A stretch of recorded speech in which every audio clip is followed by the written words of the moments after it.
మీ పిల్లలు ఫారెన్లో చదవాలనేది మీ కల? మీ కలను నిజం చేసే ఏకైక సంస్థ విదేశ్ కన్సల్ట్స్.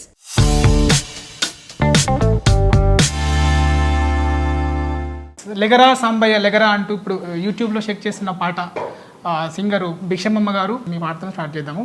లెగరా సాంబయ్య పాట పాడండి. 12 స్తంభాల పందిట్ల వియ్యాల పడుకున్న సాంబయ్య లెగరా, 12 స్తంభాల పందిట్ల వియ్యాల పడుకున్న సాంబయ్య లెగరా, లెగరా సాంబయ్య లెగరా, నాయ్య లెగరా, పరమాత్మ లెగరా, ఎన్నీళ్ళు సన్నీళ్ళు ఏకము చేసినము స్నానమాడంగా లెగరా, లెగరా సాంబయ్య లెగరా, నాయ్య లెగరా, పరమాత్మ లెగరా, మల్లెలు మాలలో నీకోసం తెచ్చినము అలంకరించంగా లెగరా, లెగరా సాంబయ్య లెగరా, నాయ్య లెగరా, పరమాత్మ లెగరా, మా తల్లి పార్వతి వచ్చి ఉన్నది నాట్యమాడంగా లెగరా, లెగరా సాంబయ్య లెగరా, నాయ్య లెగరా, పరమాత్మ లెగరా, సాములోరు వారి నేను మొక్కుతుంటే సన్నాసి అంటారేందయ్యా, లెగరా సాంబయ్య లెగరా, నాయ్య లెగరా, పరమాత్మ లెగరా.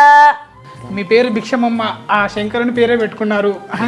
ఆ లెగరా లెగరా అంటూ ఆ దేవుణ్ణి సైతం లేపారు మీరు ఆ పాటలో. నిజంగా చెప్పాలంటే అసలు ముందుగా అసలు ఈ పాట అవకాశం ఎలా వచ్చింది? నాకు పాట అవకాశం నేను ఇంత ముందుకు వచ్చి నాతోటి పాటలు పాడించుకొని పోయింది సెల్లులా. అంటే ఇప్పుడు చరణార్జున్ గారితో మీకు ఎలా బంధుత్వం ఎలా? అంటే ఆ దేవుడు చూడరు అది ఇక్కడికే చేర్పించింది అనేది మేము అనుకున్నాం అన్నట్టు. నాట్లు వేసుకునే మీరు ఇప్పుడు పాటలు పాడుకునేంత స్థాయికి ఎదిగారు. ఇప్పుడు నేను పాడుతుంటే నా మనవరాలు కూడా అదే పని చేస్తారు. అంటే ప్రభుత్వాల సైతం మార్చింది మీ పాట. అంటే 3 రంగుల పాట చాలా ఫేమస్ అయిపోయింది. సో మీకు అలా ఆ పదం ఎలా తీసుకోవాలనిపించింది? రేవంత్ అన్న అప్పుడే కాంగ్రెస్ పార్టీలోకి వచ్చారు. సో ఆయన గురించి ట్రోల్స్ అవన్నీ వింటున్నప్పుడు ఎవరైనా అన్నని ఏమన్నా అంటే ఎందుకు మనసుకు చివుకు అనేది, రేవంత్ అన్నకి హెల్ప్ అయితే చాలు అనుకున్నా. ముఖ్యమంత్రితో అంటే మీ సాన్నిహిత్యం ఎలా ఉండేది? నేను నాది ఎలా ఉంటుందంటే నాకు ఒక 5 ఏళ్ళ నుంచి కోరిక ఉండే, మీకు చెప్తున్నాను, ఇంతవరకు ఎక్కడ చెప్పలే. రాష్ట్ర ముఖ్యమంత్రి నన్ను స్వయంగా పెంచుకోవాలి అని కేసీఆర్ గారి దగ్గర ఉండి, అందుకే ఏ పల్లె పిల్లుడో పాట చేసిన తర్వాత నన్ను పిలుస్తారు, నేను అలా ఉంటాను అనుకున్నా. అది ఎందుకు కారణాల వల్ల కుదరలేదు. అది కట్ చేస్తే రేవంత్ అన్న సీఎం అయిపోయారు. ఒకరోజు సడన్గా ఫోన్ వచ్చింది, అన్న రమ్మన్నారు, వెళ్ళిపోయాను. పైన ఎప్పుడు నేను రేవంత్ అన్న కూర్చొని పాటలు కంపోజ్ చేసుకుని ఒక రూమ్ ఉంటుంది. ఒక రాష్ట్ర ముఖ్యమంత్రి ఇప్పుడు ఈ రూమ్లోకి నా కోసమే వస్తాడు. వచ్చి కూర్చోగానే ఆయన మొట్టమొదటి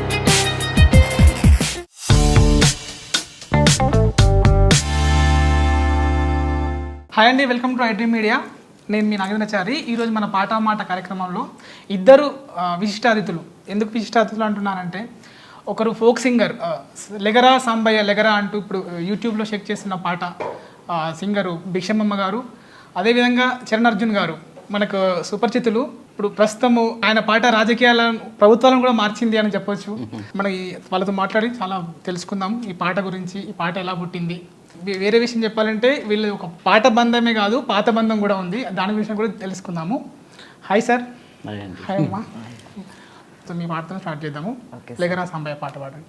12 స్తంభాల పందిట్ల వియ్యాల పడుకున్న సాంబయ్య లెగరా, లెగరా సాంబయ్య లెగరా, నాయ్య లెగరా, పరమాత్మ లెగరా, వెన్నీళ్ళు సన్నీళ్ళు ఏకము చేసినము స్నానమాడంగా లెగరా, లెగరా సాంబయ్య లెగరా, నాయ్య లెగరా, పరమాత్మ లెగరా, మల్లెలు మాలలో నీకోసం తెచ్చినము అలంకరించంగా లెగరా, లెగరా సాంబయ్య లెగరా, నాయ్య లెగరా, పరమాత్మ లెగరా, మా తల్లి పార్వతి వచ్చి ఉన్నది నాట్యమాడంగా లెగరా, లెగరా సాంబయ్య లెగరా, నాయ్య లెగరా, పరమాత్మ లెగరా, పరమశివుడాని నేనేడుకుంటే పాములోడంటారు గదరా, లెగరా సాంబయ్య లెగరా, నాయ్య లెగరా, పరమాత్మ లెగరా, గరుడ కంటూడాని నేను అనుకుంటే గంగిరెడ్లోడంటారయ్యా, లెగరా సాంబయ్య లెగరా, నాయ్య లెగరా, పరమాత్మ లెగరా, కాశీనాథుడాని నేను అనుకుంటే కాటిలో బంతవాటయ్యా,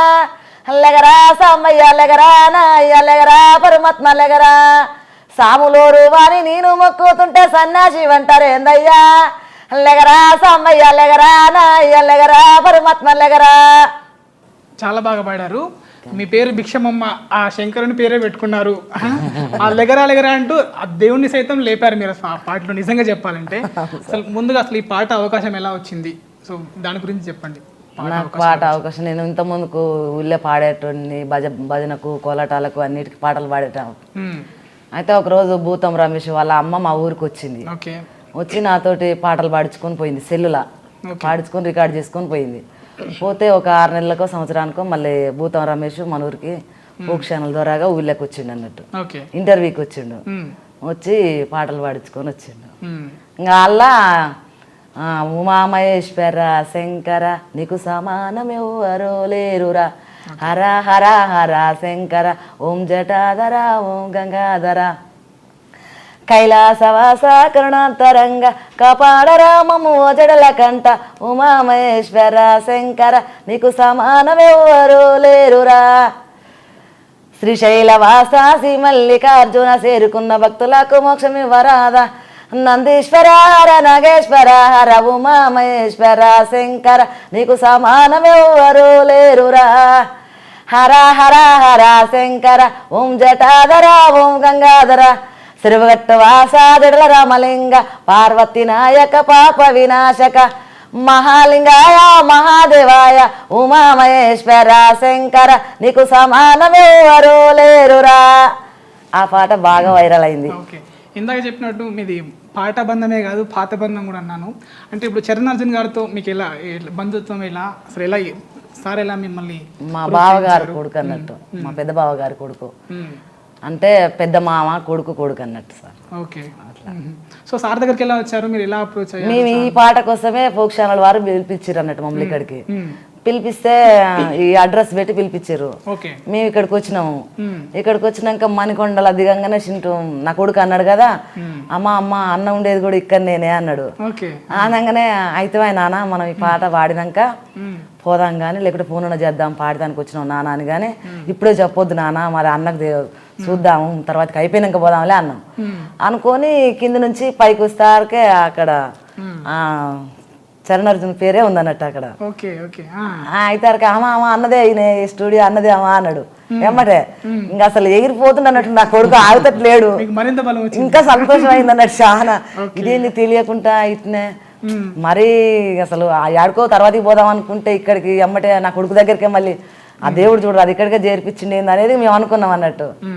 ఇక వచ్చినాం ఇక్కడ ఉమామహేశ్వర పాడుతుంటే ఎమ్మటే విన్నాడు. ఈయన పిన్ని నీ వాయిస్ బాగుంది, చాలా బాగా పాడుతున్నావు, నీకోసం నేను వాయిస్ అలా పాటలు ఇస్తాను ఇచ్చిండు. అట్లా ఇచ్చి ఇక వాయిస్ బాగుందని ఎమ్మటే ఆ పాట అయిపోగానే సాయంత్రం కల్లా నీకట ఏమన్నా పాటలు ఉంటే చెప్పింది అన్నాడు. అంటే నేను చూస్తాను పాడిస్తాను అనగానే ఆయన ఈ లెగరా సాంబాయి అది సెలెక్ట్ చేసుకున్నాను. చేసుకొని అమ్మటే ఇది పాడిపింది అని అంటే అదే నైట్ కల్లా పాడిన అన్నట్టు అమ్మటే. కానీ అది అవుతుందని కూడా అనుకోలేదు, అదే హైలైట్ అయింది అన్నట్టు. అట్లా. చరణార్జున్ గారు, ఇప్పుడు ఈ పాట విషయం గురించి ఇంకా పాట గురించి మరింత మాట్లాడుకునే ముందు జనరల్గా మీరు నువ్వు రాయి నేను రాయి అని శిల్పి పాట పాడి చాలా ఫేమస్. సో ఈ శిల్పు అంటే నార్మల్గా పాటల్లోనే చెక్కకుండా ఇప్పుడు మట్టిలోని మాణిక్యాలను కూడా వెలికి తీస్తున్నారు, దానికి కనకవ్వ ఉదాహరణ. సో ఇప్పుడు మరో కనకవ్వని అనొచ్చు మనము. సో ఎలా మీకు ఎలా అనిపించింది ఫస్ట్ తనకి అవకాశం ఇస్తున్నప్పుడు కానీ, తన గొంతులో మీరు ఏం గమనించారు? అంటే నేను బేసికల్గా నాకు ఏంటంటే నేను ఈ ఇండిపెండెంట్ సాంగ్స్ మొదలుపెట్టినప్పటి నుంచి నాకు ఒక చిన్న ఐడియా ఏముండే అంటే చరణ్ అర్జున్ అనే పాటని కానీ నన్ను కానీ చాలా ప్యూర్గా ఇష్టపడతారు ప్రజలు. అంటే మన పాటలు ఆ సహజత్వాన్ని ఆ స్వచ్ఛతని కోరుకుంటున్నారు. అలా కోరుకుంటున్న క్రమంలో ఆ గొంతుల్లో కూడా అదే ఆ స్వచ్ఛత, అంటే అమాయకత్వపు ఒరిజినాలిటీ వాయిసెస్ ఉంటాయి. అసలు మైక్లు అంటే ఏంటో స్టూడియోలు అంటే ఏంటో తెలియకుండా అంటే జనరల్ ఇప్పుడు యాక్చువల్ మా అమ్మ కూడా మంచి సింగర్ ఉండే. మా అమ్మ చాలా అద్భుతంగా పాటలు పాడేది, వచ్చింది. కానీ నేను మ్యూజిక్ డైరెక్టర్ అయిన ఇండస్ట్రీకి వచ్చే టైంకి ఆమె లేదు. ఆమె అదృష్టం ఉండుంటే ఆమె ఈరోజు ఆమె కూడా అయ్యేది. సో నాకు అదొక లోటు ఉండే, అమ్మని నేను సింగర్ చేయలేకపోయాను. సో ఇంకా అమ్మ అని చేయలేకపోయింది, చిన్నమ్మని చేసిన అంతే. అయితే ఏమైందంటే ఈమె పాటలు పాడుతుందని నాకు తెలుసు, కోలాటాలు అవి పాడుతుంటుందని. బట్ మన వాళ్ళు అనేసరికి మనం రికార్డింగ్ ఈ థాట్ నాకు ఎన్నడూ రాలే, ఆమె కూడా నన్ను ఎప్పుడు అడగలే. అంటే మీరు ఫంక్షన్లకు వెళ్ళినప్పుడు కానీ లేకుంటే నేనంటే ఈ కెరియర్లో పడిపోయి వీళ్ళందరితో సరిగ్గా ఫ్యామిలీతో ఫంక్షన్స్కి వాటికి ఎప్పుడు నేను పోలేదు. చాలా సంవత్సరాలు అవుతుంది దూరం. చిన్నగా ఉన్నప్పుడు నేను స్కూల్ టైంలో సెలవులు వస్తే ఈ ఊరికి వెళ్ళేది. మా ఒరిజినల్ ఊరు అది అన్నట్టు, మా తాత వాళ్ళు మా నాన్న పుట్టిన ఊరు అది. నేనేమో ఇక్కడ మా ఇప్పుడున్న ఊర్లో పుట్టాను, కానీ సెలవులు వచ్చినాయంటే ఇక్కడికే వెళ్ళేది. బాబాయ్ ఇప్పుడు శంకర్ బాబాయ్ అని ఉంటాడు, పిన్ని వాళ్ళ హస్బెండ్. సో తనే ఎక్కువ నాకు క్లోజ్, ముగ్గురు అన్నదమ్ములు ఉన్నా అతనితో ఎక్కువ క్లోజ్ ఉండేది. బట్ కానీ ఎప్పుడైతే సినిమా ఫీల్డ్కి ఇటు వచ్చానో కెరియర్లో ఒడిదుడుకులు మళ్ళీ లేసే క్రమంలో ఆల్మోస్ట్ చుట్టాలు ఫ్యామిలీస్ అన్నీ దూరం అయిపోయాయి. సో నాకు ఆమె వాయిస్ని వినే అదృష్టం నాకు ఎక్కడ దొరకలేదు. అంటే పిన్ని ఏదో కోలాటాలు వేస్తూ ఉంటుందని తెలుసు, బట్ ఆమె గొంతు అంత ఉందని నాకు అర్థం కాలే. ఓరో సడన్గా నేను అంటే జనరల్గా ఈ ప్రాసెస్లో నేను చాలామంది సింగర్స్ని నాకు వీలైనంత మైక్ టీవీకి నేను థ్యాంక్స్ చెప్పాలి. ఎందుకంటే ఒక కనకవ్వనైనా మా పిన్నిని కూడా మళ్ళీ మైక్ టీవీ ద్వారానే నాకు తెలిసింది. అయితే మన ఇప్పుడు నల్గొండ గద్దర్ నరసన్న అయినా అంటే వీళ్ళందరి విజయాలు చూస్తున్నప్పుడు ఒక హ్యాపీనెస్ ఉంటుంది నాకు ఎక్కడో. సో ఆ కిక్ చూశాను కాబట్టి దాన్ని మళ్ళీ పొందాలనే ఆనందం. అంటే మనం గుర్తించిన ఒక అంటే మన ద్వారా ప్రపంచానికి తెలిసిన ఒక వ్యక్తి అందరూ ఆరాధిస్తుంటే, అందరూ వెంటబడుతుంటే, అందరూ ఇష్టపడుతుంటే అదొక ఆనందం. ఆల్రెడీ సక్సెస్లో ఉన్న వాళ్ళు వెంటబడడం కన్నా కూడా. సో నేను సినిమాలలో కూడా మ్యాక్స్ ఎవరైతే స్ట్రగుల్స్లో ఉన్నారో వాళ్ళతో పాడించడానికి ట్రై చేస్తుంటాను, కానీ ఆ మార్కెట్లని సినిమా దాని లెక్కల్లో వాటిలలో ఒక్కొక్కసారి డైరెక్టర్లు, ప్రొడ్యూసర్లు, ఆడియో కంపెనీలు కూడా చెప్పి వినాల్సి వస్తుంది ఇప్పుడు. కానీ మ్యాక్స్ నేను ఇలా కొత్త వాయిస్లను ఇష్టపడుతుంటాను. అందులో ఇలాంటి మట్టి వాయిస్లు ఇంకా ఇష్టం నాకు. ఒకరోజు ఏదో మేము యథాలాపంగా పని చేసుకుంటున్నాము, ఇక్కడ నా దగ్గరే ఎఫ్రాయిం అన్న అని ఒక తను మా స్టూడియోలోనే ఆయనకు ఒక రూమ్ ఉంటుంది. ఆ రూమ్లో ఆయన పని చేసుకుంటారు, మైక్ టీవీ వల్ల ఆయనతో పని చేస్తూ ఉంటారు. వీళ్ళకి మన స్టూడియో అడ్రస్ అంటే అతని అడ్రస్ ఇచ్చారన్నట్టు. అతను మన స్టూడియోలో నా దగ్గరికి వాళ్ళకు తెలియదు, వాళ్ళు వచ్చేది నాకు తెలియదు. నేను కూడా డోర్ తీయంగానే ఓపెన్ చేస్తే తమ్ముడు పిన్ని కనపడితే వీళ్ళేదో మామూలుగా ఏదో వస్తారు కదా సిటీలో, ఏదో వచ్చారేమో, ఇంటికి వచ్చారేమో, ఇది ఇల్లు అనుకొని వచ్చారేమో. ఆ రోజు ఒక డైరెక్టర్ ఉన్నాడు నాకు లోపల, సీరియస్గా నేను ఏదో స్టోరీ వింటున్నా. అరే వాళ్ళని ఇంటికి పంపించండి, ఇల్లు వేరే ఉంటుంది, ఇంటికి పంపించండి అని చెప్పి నేను పంపించాను. వీళ్ళు మరి మేము పాట కోసం వచ్చామంటలేరు, మాకు తెలియదు. సో పోయిన తర్వాత అప్పుడు మళ్ళీ షాక్ ఏమైందంటే ఈమె ఇక్కడికే వచ్చింది, వాళ్ళ దగ్గరికి మైక్ టీవీ వాళ్ళ పాట పాడడానికి వచ్చింది. అరే వీళ్ళు సెలెక్ట్ చేశారా, నేను ఎందుకు గుర్తించలేదు పిన్నిని, ఎవరెవరినో గుర్తించాను, ఎవరెవరికో పాటలు పాడిస్తాం, మన ఇంట్లోనే ఉందా, వాళ్ళు ఎవరో గుర్తించారు ఏంటి అని చెప్పి అసలు విందామని ఆ రూమ్లోకి వెళ్ళాను. జనరల్గా వెళ్ళాను రూమ్లోకి, వేరే వాళ్ళ వర్క్ చేస్తున్నప్పుడు నేను వెళ్ళాను. కానీ పిన్నియే కదా అనుకుని పోయే లోపలికి. పోయేసరికి పాడింది ఆ పాటని, దాంట్లో ఏదో తగ్గింది నాకు అనిపించింది, ఏదో ఒక ఎనర్జీ. సరే పిన్నిని ఇంట్రడ్యూస్ చేస్తున్నారు వీళ్ళు, నా పాట కాదు, నాకు సంబంధం లేదు అది, కానీ ఏదో తగ్గింది అని చెప్పి ఒకటేదో ఒక్క లైన్ వేస్తే బాగుంటుంది, ఎనర్జీ వస్తుంది అని చెప్పి నేను అనేసి పాడేశాను. అంటే మైక్ టీవీ అంటే ఆల్మోస్ట్ అది కూడా నాకు ఓన్ లాగానే, ఎందుకంటే నేను 5-6 సాంగ్స్ అక్కడ చేశాను, వాళ్ళతో నాకు మంచి అనుబంధం ఉంటుంది. సో దానివల్ల నేను పోయి శంభో శివ శివ శంభో శివ శివ అని ఒక ముందులో లైన్ వేసాను. అది బాగా ఎనర్జీ వచ్చింది పాటకి. సరేలే ఇంకా ఈ పాట వర్కౌట్ అయితే పిన్ని అంటే మళ్ళీ బయటకు వచ్చాక మేము అప్పటికే శివరాత్రి మీద ఒక పాట చేస్తున్నాం. విహా అని ఒక అమ్మాయి నేను కలిసి శివరాత్రి గురించి ఒక పాట ఆల్రెడీ కంపోజ్ చేసి రెడీ చేసి పెట్టాం. అనిపించింది టక్కున, సరే ఎలాగో లాంచ్ అవుతుంది కదా అక్కడ, మన దాంట్లో కూడా శివరాత్రి చేస్తున్నాం. సో నా ఛానల్లో కూడా నా పాటల్లో కూడా తను ఇన్వాల్వ్ అయితే ఇంకా కొంత ఎక్కువ మందికి రీచ్ అవుతుంది కదా అని చెప్పి అనిపించి అప్పటికప్పుడు ఆ రాగానికి తగ్గట్టు మళ్ళీ వీళ్ళకి ఏంటంటే మన సాంగ్ని ఏదో సినిమాటిక్ కంపోజ్ చేసి ఇది పాడమంటే రాదు, అంటే వస్తుంది మీకు తర్వాత తెలిసింది నాకు వస్తుందని, ఆ రోజు నాకు అర్థం కాలే వస్తుందని. సో నీకు వచ్చినది ఏదన్నా ఒక రాగాన్ని పాడు, దానికి మ్యాచ్ అయ్యేది ఏదన్నా ఒకటి పాడంటే అది ఏదో లెగరా అనేది పాడితే దానికి నేను లిరిక్స్ అన్ని మళ్ళీ ఫ్రేమ్ సెట్ చేసి ఇప్పుడు చూడండి మొత్తం నేను ఆశ్చర్యపోతున్నాను, అది మొత్తం పాడింది కదా, అవన్నీ నేను రాసిన లిరిక్సే. పరమశివుడు అవన్నీ కూడా అసలు ఆమెకు చదువు రాదు, ఆ నోటెడ్ మరి ఎలా పాడేసింది నాకే గుర్తులేవు అవి. సో అప్పుడు పాడించిన తర్వాత అది ఏంటో మరి మైక్ టీవీది అది వర్కౌట్ అవ్వలేదు వాళ్ళకు, పాపం ఏదో కొంచెం టెక్నికల్ ప్రాబ్లమ్స్ వచ్చి. మంచిదైంది ఆ రోజు నాకు ఐడియా వచ్చి ఇందులో పాడించాను. అంటే ఆ ఫస్ట్ సాంగే అదేదో టెక్నికల్ ప్రాబ్లమ్స్ తీసేసిరని చెప్పి డిసప్పాయింట్ అయ్యేదేమో. దేవుడు ఆమెకి శంకరుడే, మా బాబాయ్ పేరు కూడా శంకరే. సో ఏదో రకంగా శంకరుడు ఇక్కడ దాకా తీసుకొచ్చాడు. ఇంతమందిని తీసుకొచ్చిన దానికంటే కూడా, అంటే తీసుకొచ్చినని నేను చెప్పను, వాళ్ళ ప్రతిభ ఆ సమయానికి అలా కుదిరినాయి అంతే, కనకవలైన వీళ్ళందరూ. బట్ పిన్నిది నాకు ఎందుకు హ్యాపీ అనిపించింది అంటే రిలీజ్ అయిన 1/2 అవర్లోనే మంగ్లీ నాకు ఫోన్ చేసింది తన వాయిస్ గురించి చేసి అసలు ఎంత గొప్ప వాయిస్, ఎంత బోల్డ్గా ఉంది, ఎంత అద్భుతంగా ఉంది వాయిస్, నేను ఆ కాంబినేషన్లో పాట పాడాలి నెక్స్ట్ టైము, అసలు నాకు ఈ ఇయర్ వచ్చిన శివరాత్రి పాటల్లో ద బెస్ట్ సాంగ్ ఇదే అని చెప్పి తను ఒక గంట సేపు మాట్లాడింది. తర్వాత సురేష్ బొబిలి అని మ్యూజిక్ డైరెక్టర్, నాకు మంచి క్లోజ్ ఫ్రెండే, తను ఎప్పుడు రూరల్ సినిమాలు ఇలాంటివి చేస్తూ ఉంటాడు.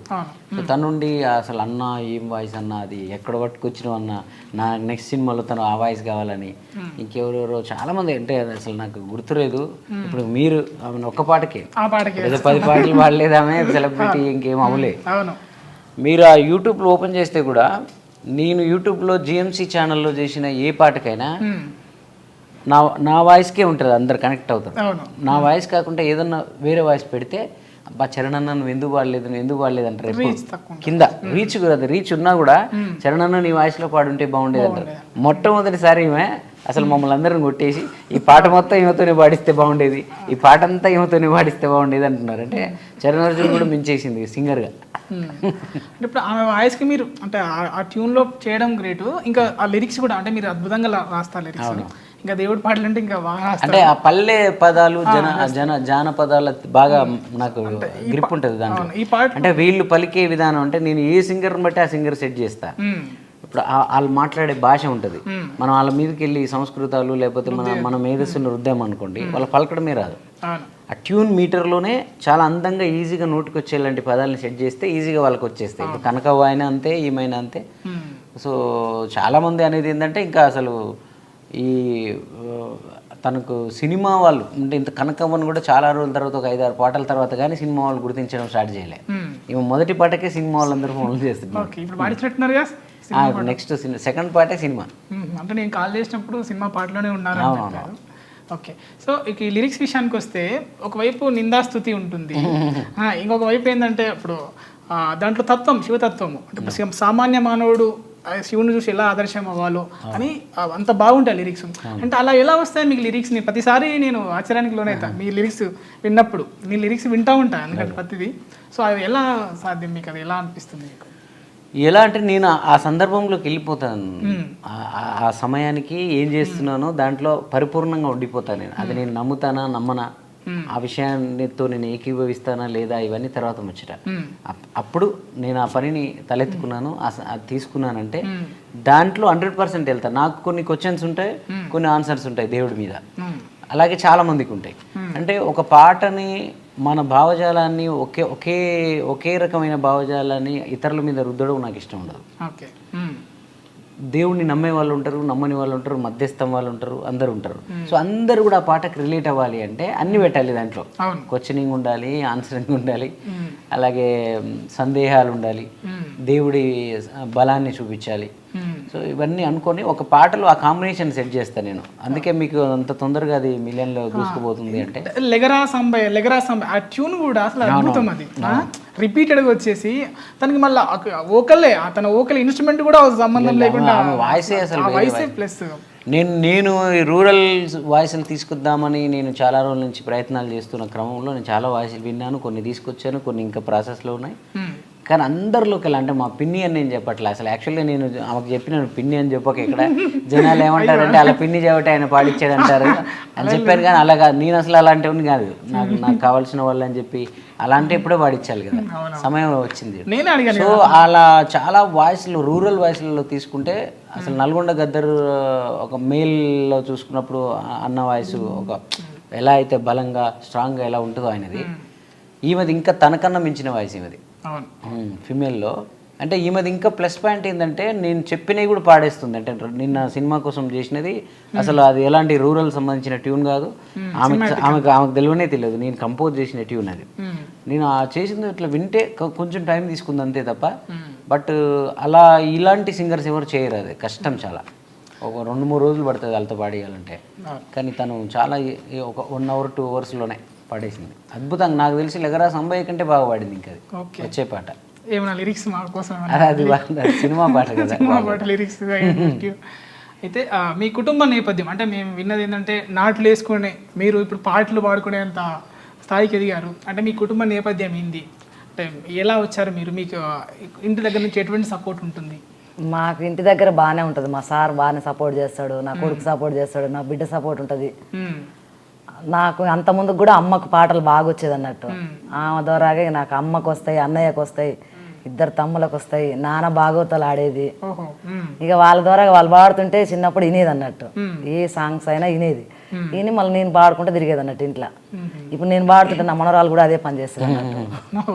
అంటే మీరు ఊహించారా ఇట్లా ఇంత ఈ స్థాయికి వస్తాను నేను అంటే? ఇంకా ఇంకా పెద్ద స్థాయికి వెళ్తారు, ఎందుకంటే ఇప్పుడు సార్ అన్నట్టుగా సో ఆల్రెడీ ప్రూవ్ చేశారు ఎంతో మందిని, మీరు కూడా ఆ స్థాయికి వెళ్తారు కంపల్సరీ. అసలు అనుకోలే నేనైతే ఇట్లా పాడతా ఇట్లా వస్తుంది నాకు ఈ అవకాశాలు వస్తాయని అయితే అనుకోలే. నేను ఏ రోజు కూడా అనుకోలేదు. మామూలుగా కోలాటాలు చేసుకుంటా ఇక గదే పని ఏమన్నా అది అనుకునేదాన్ని. కాకపోతే నాకు ఉండేది ఆశ, నేను పాడాలి కనకమ్మ పాటలేని కూడా అది కూడా అంత ముసలామాసమడితే పాడుతుంది, నాకు వస్తుందా ఏ రోజు కన్నా ఇట్లా అనేది అనుకునేదాన్ని అన్నట్టు. నేను అంతే అనుకున్నదాను, నన్ను ఎందుకు పాడిస్తలేడని అన్నట్టుగా.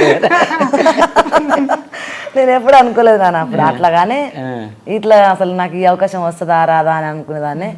ఇంకా దేవుని దయ వల్ల ఫోక్ స్టార్ వాళ్ళు వచ్చారు, అవకాశం వచ్చింది. దానికి తోడు నా కొడుకు సపోర్ట్ ఉంది ఇక్కడ. ఇప్పుడు ప్లస్ ఏంటంటే వీడియోలో కూడా చాలా న్యాచురల్గా అంటే మనస్ఫూర్తి. ఇప్పుడు మన నల్గొండ గద్దర నర్సన్నే మొన్న వచ్చిన స్టూడియోకి వచ్చినప్పుడు పాట చూసి అంటున్నాడు, ఆమె పాడుతూ ఉంటే ఆమె ఎక్స్ప్రెషన్ చూస్తూ ఉంటే చిన్ని ఏదో శివుడు ఆమె కొడుకు అన్నట్టు, ఓ తల్లి లేరా అయ్యా మా అయ్య లేరా జర చూడరా అయ్యా అని ఒక ప్రేమని చూపిస్తూ ఆ ఫేస్లో కనపడుతుంది, ఆ స్మైల్లో. అది కూడా ఆ కాంబినేషన్ అంటే చాలామంది వాయిస్ బాగుంటుంది కానీ స్క్రీన్ ముందరకు వచ్చేటప్పటికి ఫెయిల్ అయిపోతుంటారు. ఈమె కనపడిన లెగరా సాంబయ్య పాటలో ఈమె కనపడినప్పుడు ఈమె పాట వచ్చినప్పుడు తర్వాత అమ్మాయి కూడా బాగుపడింది. అమ్మాయి సినిమా ప్రొఫెషనల్ సింగరే, కానీ ఈమెది మరీ అయిపోయేసరికి ఈమె బాగా జనాల్ని మంత్రముగ్ధులు చేసేసరికి మిగతా అది కనపడకుండా తేలిపోయింది. అంటే నిజంగా మీరు అన్నట్టుగా అంటే వేడి నీళ్ళు చన్నీళ్ళు పెట్టి నిజంగా తన కొడుక్కి స్నానానికి పిలుస్తున్నట్టుగా ఎంత బాగా. యాక్చువల్ ఆ పాట వీడియో కానీ అదంతా అమ్మాయి చేసుకుంది, తన కోసం చేసుకుంది. అనుకోకుండా నేను పిన్నిని దాంట్లో సెట్ చేయడం వల్ల అదే పాట ఈమెకే వెళ్ళిపోయింది. ఒక కోలాటం పాట పాడండి మరి. కోలాటం పాట. కోలు కోలే ఆ కోలు కోలే ఈ కోలు కోలే సెలియో భారత కోలాటం లలన కోలు కోలే సెలియో భారత కోలాటం లలన మందయ్యానా ఓ మందయ్యానా నీ మాటలేమో మామిడి పండ్లు సుందరదానా సై సై బామా మంచిదిరా బంగారు గుల్లదిరా అది కాని కులము కన్నే పడసు ఏమీ సేదన్నా సై సై అక్క చూడే ఈడెక్కడోడే నా పక్కనున్న అంతే సాలు సక్కనయ్యా సై సై కోలు కోలే ఆ కోలు కోలే ఈ కోలు కోలే సెలియో భారత కోలాటం లలన. ఏ ఇన్స్ట్రుమెంట్ కూడా అక్కర్లేదు ఇంకా వోకల్కి. సార్ మీ దగ్గరికి వస్తే ఈ మధ్య ఇందాక అన్నట్టుగా అంటే ప్రభుత్వాల సైతం మార్చింది మీ పాట అంటే జనరల్గా 3 రంగుల పాట చాలా ఫేమస్ అయిపోయింది. సో 3 రంగులు అనే పదం తీసుకోవడం అంటే 3 రంగుల జెండా అంటే బేసిక్గా మనకు జాతీయ జెండా గుర్తుకొస్తుంది. ఏ రైటర్ కూడా దాన్ని తీసుకోవడానికి సాహసించకపోవచ్చు అంటే అకార్డింగ్ టు మీ. సో మీకు అలా ఆ పదం ఎలా తీసుకోవాలనిపించింది? సో అంటే నాకేమంటే రేవంత్ అన్న అప్పుడే కాంగ్రెస్ పార్టీలోకి వచ్చారు. సో ఆయన గురించి ట్రోల్స్ అవన్నీ వింటున్నప్పుడు టీడీపీ మనిషి అని లేకపోతే బాబు గారి అది ఏంటో మాటలేదు అంటారు సిబిఎన్ చెంచా అని ఇంకెట్ట రకరకాల మాటలు వింటున్నప్పుడు ఒక 10 years నుంచి రేవంత్ అన్నతో నేను ట్రావెల్ అవుతున్న చోటు తెలియకుండా ఆయన మా ఓన్ బ్రదర్ అనే ఫీలింగ్ వచ్చేసి ఉంటుంది కదా. ఎవరైనా అన్నని ఏమన్నా అంటే ఎందుకు మనసుకు చివుకు అనేది, అయ్యో ఎందుకు అన్న ఇప్పుడు టీడీపీ అనే పార్టీ ఏమో ఇక్కడ ఉంటే ఆయన బాబు గారిని ఏదైనా దెబ్బ కొట్టి ఆయన ఇంకో పార్టీలోకి పోతే ఆయన తప్పు పట్టచ్చు. ఆ పార్టీ లేదు, సో ఆయన బాబు గారు అనుమతి తీసుకొని ఆయన ఒక మాట కూడా అనకుండా గౌరవంగా ఇంకో పార్టీలోకి వెళ్ళాడు. అందులో కూడా ఆయన పోరాటమే ఉంది. ఏంటి అంటే కేసీఆర్ గారితో యుద్ధం చేయాలి అంటే ఆయనకు ఒక ప్రధానమైన వేదిక కావాలి. ఏదో ఏ వేదిక బెటర్ అని చూసుకొని కాంగ్రెస్లోకి వెళ్ళాడు. ఇప్పుడు కాంగ్రెస్లో ఉన్న వాళ్ళు ఓన్ చేసుకోవట్లేరు, అలాగే పార్టీ బయట ఉన్న వాళ్ళు ఆయన ఇంకోలాగా మాట్లాడుతున్నారు. సో ఇది కాకుండా అసలు కాంగ్రెస్ అంటేనే రేవంత్ అన్న, ఇంకా రేవంత్ అన్న అంటేనే కాంగ్రెస్ అనేది ఎలా మనం దీన్ని ప్రజల్లోకి తీసుకెళ్ళొచ్చు అనే సెన్స్లో ఉన్నప్పుడు అందుకే నీకు పొలిటికల్ సాంగ్ లాగా 3 రంగుల జెండా ఉండదు. ఆ శంకు ఆ శివుడికి సంబంధించిన ఒక ట్రాన్స్ ఉంటుంది ఆ పాటలో. సో అప్పుడు నేను స్టార్ట్ చేయడమే 3 రంగుల జెండా పెట్టి కదిలిండి అన్నాం అనుకోండి, కాంగ్రెస్ రేవంత్ అన్న అంటే కాంగ్రెస్ అనేది ఒకటి వచ్చేస్తుంది అనే దాంట్లో ఆ కాన్సెప్ట్లో చేసింది అది. జనరల్గా అయితే ఆ రోజు నాకున్న ఇంటెన్షన్ ఏంటంటే అది రేవంత్ అన్నకి వెళ్ళిపోవాలి. అంటే పొలిటికల్ పాటల ద్వారా నేను పేర్లు వేసుకోను, వాటిని పెద్దగా నేను చేశానని కూడా చెప్పుకోను, చాలా పాటలు చేశాను. కానీ ఈ పాటను కూడా ఆ రోజు ఓన్లీ కేవలం ఎక్స్క్లూజివ్ రేవంత్ అన్న కోసమే చేసిన పాట ఇది. రేవంత్ అన్నకి వెళ్ళిపోయితే చాలు అనుకున్నా, కానీ అది అనుకోకుండా నాకు వెళ్ళిపోయింది. నాకన్నా ఎక్కువ నరసన్నకి ఇంకా వెళ్ళిపోయింది. ఎందుకంటే దాంట్లో పదాలు కూడా అగ్గరో అనేసి అంటే రెచ్చగొట్టే విధంగా ఆ విధంగా అనిపించేవి. అదే ఆ పాట ఆల్మోస్ట్ అంటే మన అతిశక్తి కాదు కానీ ఈ దశాబ్దంలోనే పొలిటికల్ సాంగ్లకు అది ఒక మీటర్ సెట్ చేసింది. ఇంకా ఎవరు ఏ పాట చేసుకోవాలన్నా 2 రాష్ట్రాలలో, నాకు తెలిసి పక్క రాష్ట్రాల్లో కూడా అలాంటి పాట చేయండి, పాట అలా ఉండాలి అని అడుగుతారు. అందుకే నేను కూడా మళ్ళీ ఎందుకు చేసి ఫెయిల్ అవ్వడం అని అసలు ఇంకా పాటలే చేయలేదు. మనకు అలాగా ఈ సీజన్లో అసలు పొలిటికల్ పాటలే చేయలేదు. అయ్యో అంతకన్నా మంచి కూడా చేస్తారు మీరు. అంటే వాళ్ళు అది ఎలా ఉంటుంది అంటే ప్రేమ ఉండాలి. నా పని అది కాదు, నేను సినిమా మ్యూజిక్ డైరెక్టర్ని కదా. సో రేవంత్ అన్న మీద నాకు ప్రేమ ఉంది కాబట్టి, రేవంత్ అన్న కూడా ఆ పాటకు తగ్గ ఇమేజ్ ఆయనకు ఉంది కాబట్టి అది అట్లా సెట్ అయింది. అందరికీ అన్ని ఆ పాటలు సెట్ అవ్వవు. అంత ప్రేమ ఉందన్నారు కనుక అడుగుతున్నాను. అంటే ఇప్పుడు జనరల్గా ఇప్పుడు ముఖ్యమంత్రి గారు, ముఖ్యమంత్రితో అంటే మీ సాన్నిహిత్యం ఎలా ఉండేది? అంటే ఇంతవరకు ఎవరికి చెప్పని ఇన్సిడెంట్, అసలు తన వ్యక్తిత్వం ఎలా ఉంటుంది, మీతో పాటు ఎలా ఉంటారు? అంటే ఇప్పుడు ప్రజలకు ఎగ్జాంపుల్గా ఇప్పుడు అన్ని హామీలు ఇచ్చి తను ముఖ్యమంత్రి నిలదొక్కుని అన్ని పోరాటం చేసి ముఖ్యమంత్రి అయ్యారు. సో అంటే మీరు ప్రజలకు తను ఎలా చేస్తారంటే మీ దగ్గర నుంచి చూస్తారు కదా. సో తన ఈ యొక్క ముఖ్యమంత్రి తన 5 ఏళ్ల కాలంలో తను ఏ విధంగా చేయగలుగుతారని మీరు నమ్ముతున్నారు? అంటే ఇప్పుడు మీరు నా పాటల్లో ఇంత డెప్త్ని, ఇంత ప్యూరిటీని వింటున్నారంటే నాకు పాటలు తప్ప ఇంకో ప్రపంచం తెలియదు, ఇంకో విషయాల గురించి నాకు అవగాహన ఉండదు. ఎప్పుడైనా నాకు అవగాహన ఉంది, ఎప్పుడైనా దాని గురించి ఆ సబ్జెక్ట్ గురించి నేను ఆలోచించాను అంటే అది పాటకు అవసరం ఉంటేనే ఆలోచిస్తాను. అంటే నాకు మ్యూజిక్ తప్ప కేసీఆర్ గారు ఎందుకు ఓడిపోయారో నాకు తెలియదు, రేవంత్ అన్న ఎందుకు గెలిచారో కూడా నాకు తెలియదు. సో కాబట్టి రేవంత్ అన్న మనిషిని కాబట్టి, రేవంత్ అన్న నాకు మర్యాద ఇస్తాడు, విలువ ఇస్తాడు, నన్ను ప్రేమ ఇద్దరి మధ్య ఉంది కాబట్టి అన్న ఆశయం నెరవేరాలని ఒక అది తప్ప ఆ సిద్ధాంతాలు పాలసీల గురించి నాకు తెలియదు. అది పాట చేసేటప్పుడు మాత్రం ఆ రోజు ఆ సందర్భం గురించి మీరు నన్ను పాట చేయమన్నారు అనుకోండి, దాని గురించి నేను స్టడీ చేస్తాను, ఆలోచిస్తాను, సెర్చ్ చేస్తాను, మళ్ళీ అంతే మర్చిపోతాను, పాట అయిపోయింది అంతే. సో ఇలా రేవంత్ అన్న కూడా సేమ్ మీరు అడిగిన క్వశ్చన్ అడిగారు నన్ను. సీఎం అయిన తర్వాత నేను నాది ఎలా ఉంటుందంటే, నాకు ఒక 5 ఏళ్ళ నుంచి కోరిక ఉండే, మీకు చెప్తున్నాను, ఇంతవరకు ఎక్కడ చెప్పలే. ఏం కోరిక ఉండే అంటే రాష్ట్ర ముఖ్యమంత్రి నన్ను స్వయంగా పిలుచుకోవాలి అని. రాష్ట్ర ముఖ్యమంత్రి, ఒక ముఖ్యమంత్రి స్థానంలో ఉన్న ఒక వ్యక్తి, ఇప్పుడు మనం వెళ్ళొచ్చు, ఎవరో ఒకరి ద్వారా, మంత్రి ద్వారానో, ఒకరి ద్వారానో సచివాలయంలో, ఒక ప్రగతి భవన్లోకి వెళ్ళి ఒక ఫోటో దిగడం పెద్ద నాకు మ్యాటర్ ఏం కాదు. మీలాంటి మీడియా వాళ్ళని ఎవరినో అడిగి ఏదో మీటింగ్ జరుగుతున్నప్పుడు వెళ్ళేసి దిగి రావచ్చు. అలా కాదు, ఒక నోటీస్లో ఉండాలి, ఆ పర్సన్లకు మనం నోటీస్లో ఉండాలి. వాళ్ళు మనల్ని స్పెషల్గా 2 నిమిషాలు, 5 నిమిషాలు, 10 నిమిషాలు అది ఎక్స్క్లూజివ్గా నాకే ఉండాలి ఆ టైం సీఎంది అని ఒక కోరిక ఉండే. అది అతిశక్తి ఓవరా ఏమో తెలియదు కానీ నాకు ఆ సంకల్పం అది. కేసీఆర్ గారి దగ్గర ఉండి, అందుకే ఏ పల్లె పిల్లోడు పాట చేసిన తర్వాత నన్ను పిలుస్తారు, నేను అలా ఉంటాను అనుకున్నా. అది ఎందుకు కారణాల వల్ల కుదరలేదు అది. సో ఆయన చుట్టూ ఉన్న మనుషులు వల్ల ప్రాబ్లం అయిందా, లేకపోతే అతనికే అసలు గుర్తులేదా, పాట ఆయనకు తెలుసు కానీ ఏమైందో తెలియదు. బట్ కేసీఆర్ గారు కూడా తప్పని నేను అనను. ఆయన ఒక అంత పెద్ద ఉన్నప్పుడు చుట్టూ ఏదో ప్రాబ్లం ఉండొచ్చు. మధ్యలో ఆ పాట రిలీజ్ అయిన వెంటనే కరోనా ఒకటి వచ్చింది, 2 ఏళ్ల పాటు అన్ని వ్యవస్థలు బంద్ అయ్యాయి. సో అది కొంచెం గ్యాప్ వచ్చి ఉంటుంది, ఏమో తెలియదు.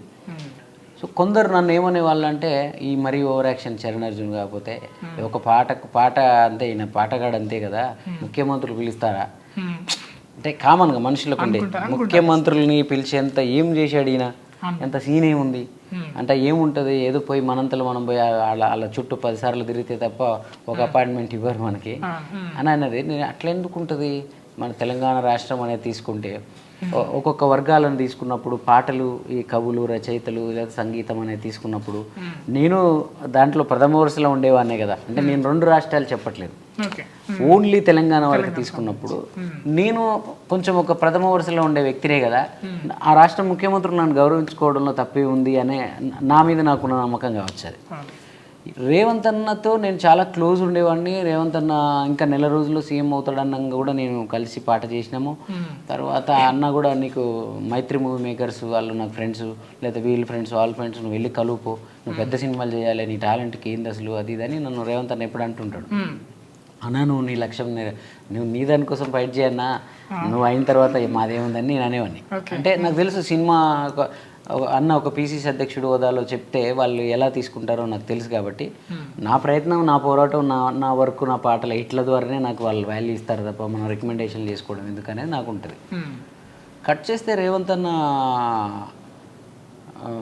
సీఎం అయిపోయారు, ఆడావిడి 6 గ్యారంటీలు ఆ పనిలో ఉన్నట్టున్నారు.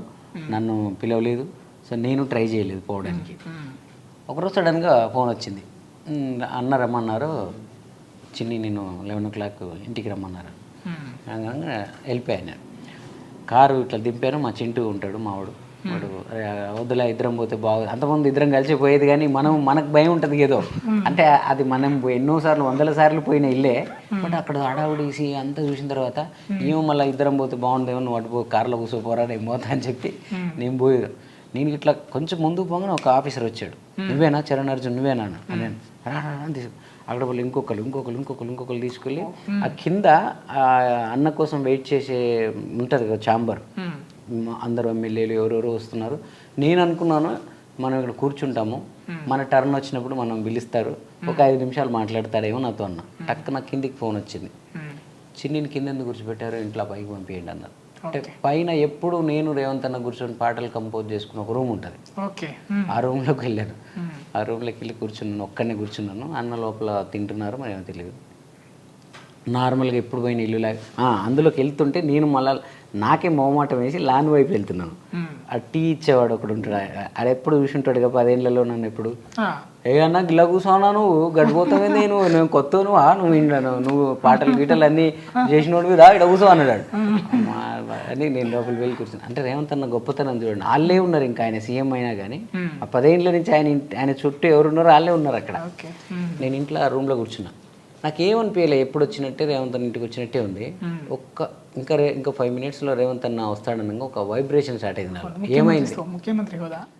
ఏమైందంటే ఒక రాష్ట్ర ముఖ్యమంత్రి ఇప్పుడు ఈ రూమ్లోకి నా కోసమే వస్తాడు. మీకు అర్థమైందా? ఇక్కడ ఇంకెవరో 10 మంది లేరు, వాళ్ళందరిని కలుస్తూ క్రమంలో నన్ను కలవడానికి రావట్లేడు, లేకపోతే నేను ఆయన రూమ్లోకి నేను వెళ్ళట్లేదు. ఈ 5 minutesలో ఇంకొక 5 minutesలో ఈ రూమ్లోకి ఇంకా నేను తప్ప ఇక్కడ ఎవరు లేరు, నా కోసమే వస్తాడు ఆయన. సో ఒళ్ళు కొంచెం పులకరించింది. అంటే నేను ఏదైతే ఒక రాష్ట్ర ముఖ్యమంత్రులు స్వయంగా పిలుచుకోవాలని నేను కోరుకున్నానో ఆ సంకల్పం ఏ రేంజ్లో నెరవేరిందో చూడండి. పిలుచుకోవడం అంటే నేను అందరితో పాటు చిట్టీలు ఇచ్చి ఇక చిన్ని రమ్మను అని అనలే, సపరేట్గా నాకు టైం వచ్చి కూర్చోగానే ఆయన మొట్టమొదట మీరన్న మాటే అడిగారు, నేను పరిపాలన బాగానే చేస్తున్నానా, ఏమన్నా ఏంటి చిన్ని నీ సలహాలు సూచనలు ఏంటి. అసలు నాకు అర్థం కాలేదు, నాకు అంత స్థాయి ఇచ్చారా అన్న ఏంటి. నేను ఒక రాష్ట్ర ప్రభుత్వం సరే ఆయన ఎన్నో స్టడీ చేసి ఎంతో యుద్ధం చేసి ఈ రాష్ట్రం ఆయనకి ఎన్నో ఆలోచనలు అద్భుతమైన ఆశయాలు, ఒక గొప్ప విజనరీ లీడర్ దగ్గర పనిచేసిన వ్యక్తి. సో ఒక గొప్ప లీడర్తో ఫైట్ చేసి గెలిచిన వ్యక్తి. సో మనల్ని ఆ మాట అనేసరికి మనకు తెలియని కాన్ఫిడెన్స్, అది రేవంత్ అన్న గొప్పతనం. అంటే పక్కన ఉన్న వాళ్ళని అందరిని కూడా 3 గంటలు కూర్చున్నారు నాతో. 3 గంటలు అంటే వేరే వాళ్ళు కలవడానికి వచ్చినా కూడా నువ్వు ఇంట్లో మనిషి నీకెందుకు కూర్చో, వాళ్ళు మాట్లాడతారని వేరే విషయాలు మాట్లాడుతున్నా కూడా నేను అక్కడే కూర్చొని కిందికి దిగుతుంటే మొత్తం పిఏ అక్కడ ఉన్న వాళ్ళందరూ పట్ట నా దగ్గరకు వచ్చి సీఎంతో ఇంతసేపు కూర్చున్నాడే కూడా రాయి అని చెప్పి ఇంకా నా నెంబర్లు అడగడం అందరూ, సీఎం గారు ఎప్పుడు నేను ఫోన్ చేయమంటారో తెలియదు. అంటే నాకు ఎంత ఆనందం వేసిందంటే ఆ రోజు, అంటే అంతకుముందు కూడా ఉండేది, బట్ దానికన్నా 100 రెట్లు ఎక్కువ నాకు రేవంత్ అన్న ఆ రోజు అది ఇచ్చాడు. ఆ రిసీవింగ్ నాకు అనిపించింది, ఏమో చేయాల్సిన అవసరం లేదు ఇంకా మనకు ఎవరు. సో ఈరోజు 3 రంగుల జెండా అనే పాట తోటి మనకు అంటే ఒక స్టార్ హీరోతే ఒక సినిమాలో ఇట్టు కొడితే ఒక పాటకి ఎంత పేరు వస్తుందో అంత 100 రెట్లు ఇచ్చిన నా స్టార్ హీరో రేవంత్ అన్న అయిపోయారు. సో అలాగే మనల్ని అంత గౌరవించడం, ఒక ముఖ్యమంత్రికి బాగా సన్నిహితుడు అనే పేరే ఈరోజు నాకు చాలా మందిలో విలువ తీసుకొచ్చింది. తప్పకుండా అది. సో కాబట్టి నాకు ఇదంతా మీకు ఎందుకు చెప్పానంటే, నాకు ఈ రేవంత్ అన్న పరిపాలన ఎలా ఉందని మీరు అడిగినారు కాబట్టి, ఇంత రియాలిటీ ఉన్న వ్యక్తి అంటే నేను అంతకుముందు పాటల్లో ఊహించుకొని రాసి ఉండొచ్చు, ఇలా ఉంటే బాగుంటుందని చెప్పి ఉండొచ్చు, నా థాట్స్ అయి ఉండొచ్చు, కానీ నిజంలో నేనే కళ్ళతో చూసిన. ఆ రోజు కూడా మళ్ళీ అన్నాడు ఆయన, ముఖ్యమంత్రి హోదాలో ఇప్పుడైనా నేను ఏ హీరోకి ఫోన్ చేయాలి, ఏ ప్రొడ్యూసర్ ఫోన్ చేయాలి, ఏ డైరెక్టర్ ఫోన్ చేయాలి నీ గురించి అన్నాడు సినిమా కోసం. అయితే పీసీసీ అప్పుడు అన్నాడు కదా, అప్పుడు పీసీసీ అన్నావు కదా, ఇప్పుడు సీఎంని కదా నేను, ఇప్పుడు ఎవరు చేయాలి చెప్పు అన్నాడు. అన్న కూడా నేను మళ్ళీ ఏం చెప్పానంటే, అన్న వాళ్ళు నా ప్రతిభను బట్టి అవకాశాలను బట్టి వస్తారు. వాళ్ళందరికీ నేను తెలిసి సినిమా ఇండస్ట్రీలో నేను తెలియని వాళ్ళు ఎవరు లేరు. నేను వెళ్తే ఎవరైనా రిసీవ్ చేసుకుంటారు. కానీ ఒక అవకాశం ఇవ్వాలంటే దానికి ఒక లెక్క ఉంటుంది. నాకు వాళ్ళందరూ నా దగ్గరకు వచ్చినప్పుడు నేను ఆ బిల్డప్గా ఉండేలాగా ఒక మంచి స్టూడియో వీడియో అలాంటివి ఏదైనా ఉంటే చూడండి అని చెప్పాను. Okay, coming to the movies, వెళ్ళాను కదా. సో భవనం చేశారు. భవనంలో యాదమ్మ సాంగ్. సో దాంట్లో నరసన్న గొంతు చాలా బాగుంది. సో అది ఎలా జరిగింది ఆ మూవీ, దాని గురించి చెప్తారా? అదే సూపర్ గుడ్ అనే బ్యానర్. ఇప్పుడే పెద్ద పెద్ద బ్యానర్ చాలా సినిమాలు చేస్తూ ఉంటాం మనం, కానీ కొన్ని అవి రీచ్ అవ్వవు సరిగ్గా. మంచి ఇప్పుడు నేను యూట్యూబ్ పెట్టుకోవడానికి, యూట్యూబ్లో ఇండిపెండెంట్ సాంగ్స్ చేయడానికి, ఇప్పుడు నేను లెగరా సంబయ్య అని ఇవన్నీ నా ఛానల్లో పాడించాను కాబట్టి ఆ పాట బయటికి వెళ్ళింది. ఇదే ఏదో ఒక చిన్న సినిమాలో చేసి ఉంటే వెళ్ళకపోయేది, రీచ్ అవ్వదు అది. సో కానీ ఒక బ్యానర్ ఉంటే బాగుంటుంది అని చెప్పి నాకు ఒక కోరిక ఉండేది, ఎప్పుడు పెద్ద బ్యానర్లలో పనిచేయాలని. సడన్గా సూపర్ గుడ్ లాంటి ఒక బ్యానర్లో అవకాశం రావడం, అది థ్రిల్లర్ హారర్ సినిమా అనేసరికి హారర్ సినిమాలో పాటలు ఉండవు. సూపర్ గుడ్ అంటే చిన్నప్పటి నుంచి మనం రాజా, నువ్వు వస్తావని అలాంటి సూర్యవంశం సినిమాలలో పాటలు చిన్నప్పుడు విని మనకు పాటల వైపు ఆకర్షితులైనాం. అట్లాంటి బ్యానర్లో మనకు మ్యూజిక్ డైరెక్షన్ ఆఫర్ వచ్చింది. వీళ్ళేమో హారర్ సినిమా అంటున్నారు ఏంట్రా అనుకున్నా. కానీ ఆ డైరెక్టర్ గారు దాంట్లో కూడా మంచి సిచ్యుయేషన్స్, 2 మాస్ పాటలు, ఒక మంచి మెలోడీ పాట పెట్టారు.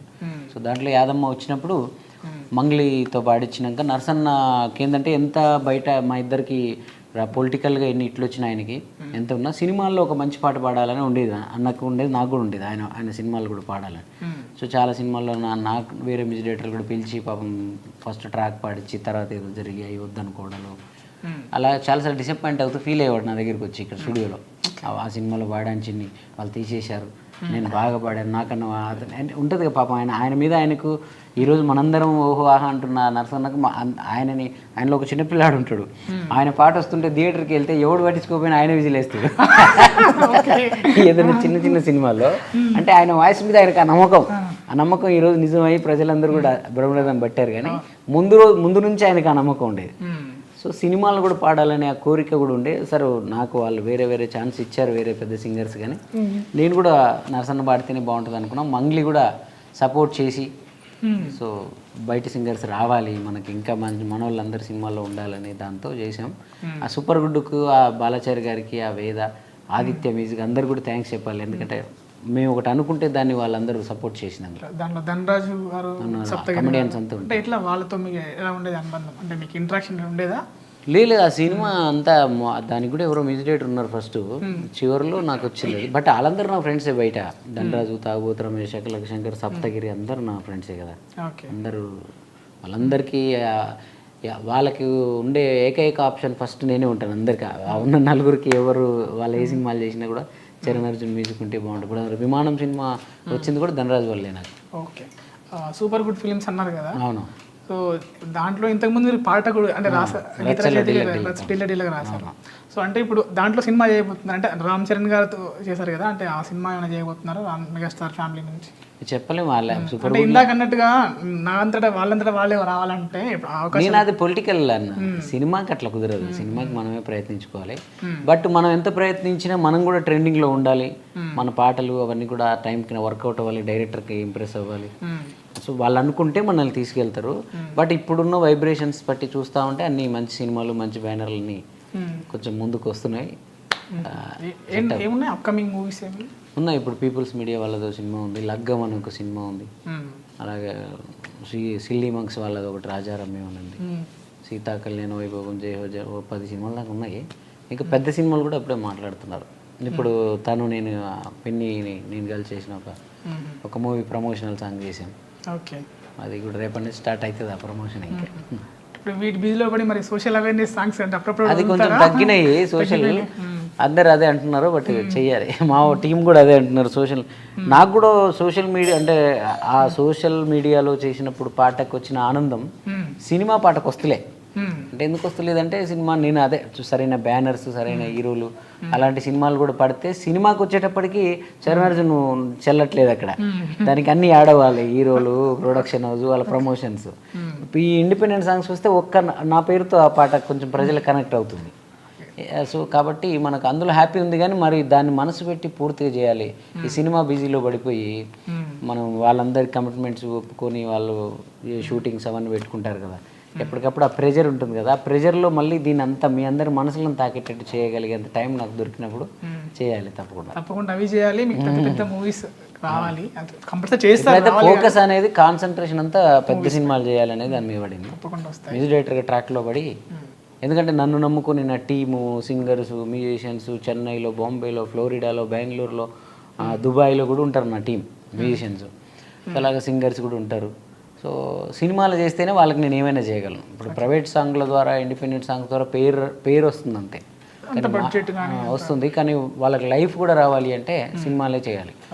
సో అందుకని ఇప్పుడు సినిమాలు అంటే నా నీడ్ కూడా కొన్ని సబ్జెక్టులు సపరేట్గా నా చరణే అయితే బాగుంటుంది అనుకుని వచ్చేవాళ్ళు ఈ మధ్య ఎక్కువ అయ్యారు. సో అందుకని సినిమాల మీద ఫోకస్ పెట్టడం వల్ల ఇండిపెండెంట్ సాంగ్స్ తగ్గినాయి. అమ్మ ఒక శివుడు సాంగ్ పాడండి, ఒకటి శివుడు సాంగ్. లేసిరార లింగయ్యో చూసి పోరలింగయ్యా, ఆవు పాలు తెచ్చినము ఆవు పాలు, ఆవు పాల వాసనకు ఆవు పాల వాసనకు ఆవు పాల వాసనకు వలిగి పన్నవ లింగయ్య, లేసిరార లింగయ్యో చూసి పోరలింగయ్యా. సో ఖచ్చితంగా చరణోజన్ గారి అస్తవాసి చాలా మంచిది. ఎందుకంటే ఎంతోమంది చూసాం, కనకవ్వ, మంగ్లీ వాళ్ళ లాంటి ప్రముఖ సింగర్లను చూసాము. సో మీరు కూడా అదే స్థాయికి వెళ్తారు, ఖచ్చితంగా వెళ్తారని ఆశిస్తున్నాము. థ్యాంక్ యూ మీ యొక్క విలువైన సమయాన్ని మాకు కేటాయించినందుకు. అలాగే మీ చరణోజన్ గారు, మీకు కూడా మీరు కంపోజింగ్లో వచ్చి మేము డిస్టర్బ్ చేసాము, అయినా సరే మాకు టైం కేటాయించినందుకు చాలా ధన్యవాదాలు. Thank you. థ్యాంక్స్ అండి.